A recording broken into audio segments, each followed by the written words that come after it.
Assalamualaikum warahmatullahi wabarakatuh. Perkenalkan, nama saya Dana Ritsya, NPM 2431132. Di sini saya akan menjelaskan tentang materi ragam dialog. Untuk materi yang akan saya bahas, yang pertama adalah pengertian ragam dialog, karakteristik, sifat ragam dialog, tujuan ragam dialog, dan contoh dari dialog variatif. Yang pertama adalah pengertian ragam dialog. Secara umum, dialog itu diartikan sebagai proses komunikasi antara dua atau lebih agen. Dalam dialog, makna harus dipertimbangkan untuk memenuhi aturan semantik dan pragmatis. Dalam interaksi manusia dan komputer, dialog diartikan sebagai pertukaran instruksi dan informasi yang terjadi antara pengguna dan sistem komputer. Selanjutnya ada beberapa sifat ragam dialog. Yang pertama yaitu inisiatif. Inisiatif dapat menentukan tipe-tipe pengguna yang dituju oleh sistem yang dibangun. Selanjutnya adalah keleluasaan, yaitu sistem dapat menyesuaikan diri dengan keinginan pengguna dan bukan sebaliknya. Selanjutnya adalah kompleksitas. Kompleksitas ini tidak perlu menggunakan atau membuat antarmuka lebih daripada yang diperlukan. Untuk yang selanjutnya adalah kuasa, yaitu jumlah kerja yang dapat dilakukan oleh sistem untuk setiap perintah yang diberikan. Selanjutnya adalah beban informasi. Ragam dialog yang terjadi antara komputer dan manusia lebih menitik beratkan pada penyajian informasi yang dihasilkan komputer kepada pengguna. Agar penyampaian informasi itu dapat berdaya guna dan berhasil guna, beban informasi yang terkandung di dalam suatu ragam dialog seharusnya disesuaikan dengan aras atau tingkat pengguna. Untuk yang selanjutnya adalah kompleksitas, yaitu atribut yang dapat mendorong pengguna untuk mengembangkan mentalitas dengan memberikan semacam petunjuk untuk mengeksplorasi pengetahuan tentang memahami perintah baru dengan opsi yang ada. Selanjutnya adalah umpan balik. Umpan balik yaitu kemampuan untuk memberikan informasi kepada pengguna tentang proses karena masukan yang dibuat oleh pengguna. Untuk yang selanjutnya adalah observabilitas, yaitu sistem dapat berfungsi dengan benar tetapi tampak sederhana.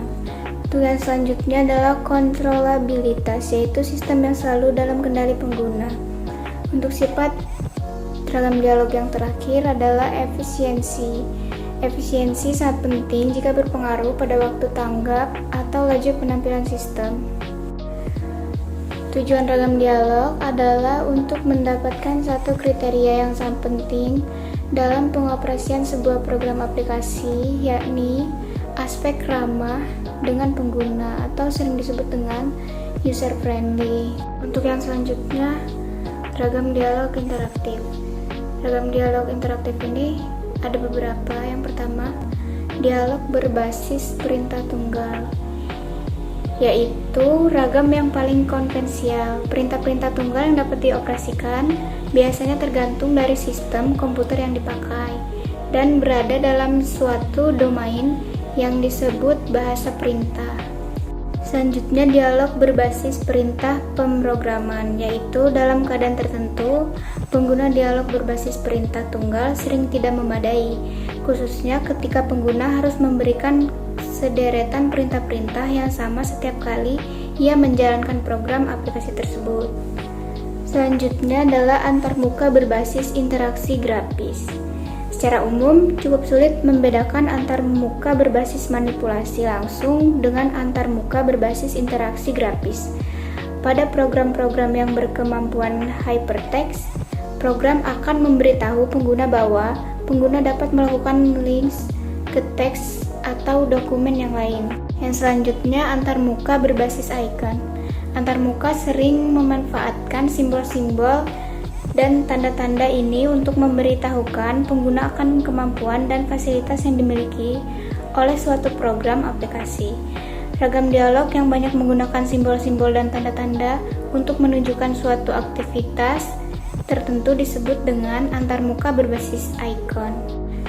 Selanjutnya adalah sistem window. Secara umum yang disebut dengan jendela atau window adalah bagian dari layar yang digunakan untuk menampilkan suatu informasi. Informasi di sini dapat berupa informasi tekstual maupun grafis. Selanjutnya adalah manipulasi langsung.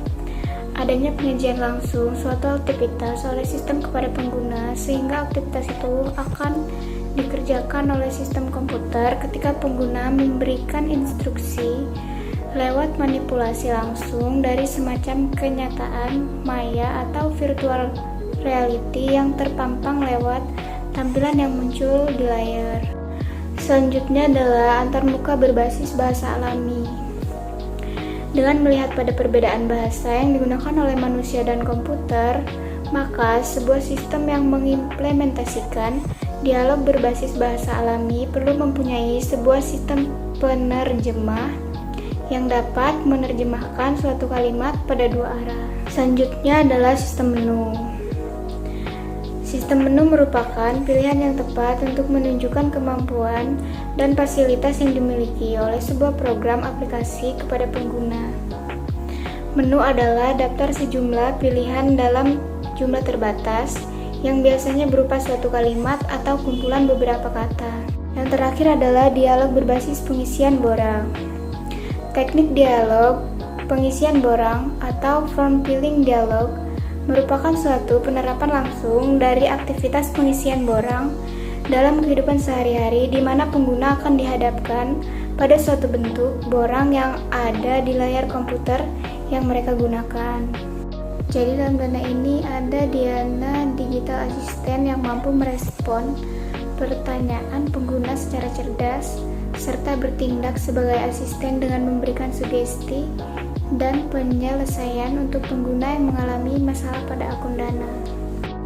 Baik, itu saja materi yang dapat saya sampaikan. Terima kasih. Wassalamualaikum warahmatullahi wabarakatuh.